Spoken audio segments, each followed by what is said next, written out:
নবীর ঋণ জীবনে শোধ করতে পারবো না। মা আয়েশা রাদিয়াল্লাহু আনহা বলতেন, 23টা বছর আমি তার খুব কাছে থেকে দেখেছি। 23টা বছর, তার 40 থেকে 63, 23 বছর কাছে থেকে দেখেছি। আমি ওই আল্লাহর নামে কসম খেয়ে বলছি, 23টা বছরে একটা বেলা, 23 বছরে একটা বেলা আমি তাকে পেট ভরে কোনোদিন খেতে দেখিনি, একটা বেলা 23 বছরের মধ্যে। আর এই 23 বছরে একটা রাত আমি নিশ্চিন্তাকে ঘুমাতে দেখিনি। না একবেলা পেট ভরে খেয়েছেন, আর না একটা রাত গভীর নিদ্রায় রাত কাটিয়েছেন।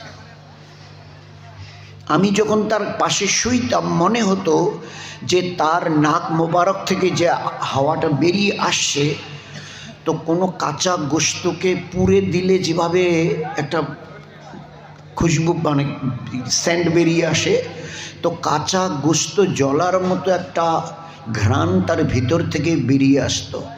আমার বুঝতে অসুবিধা হতো না যে হুজুর সাল্লাল্লাহু আলাইহি ওয়াসাল্লামের মানে কলিজা দিল মনে হয় উম্মতের ফিকরে জ্বলে যাচ্ছে, পুড়ে যাচ্ছে। ইয়া আজীব কৈফিয়ত ছিল। 23টা বছর কিচ্ছু বুঝতেন না, একটা কথা, দ্বিতীয় কোনো কথা, চিন্তা ভাবনা তার দিলে তার দেমাগে কিচ্ছু ছিল না। 23টা বছর শুধু একটা কথা, কি, এ আল্লাহ আমার উম্মত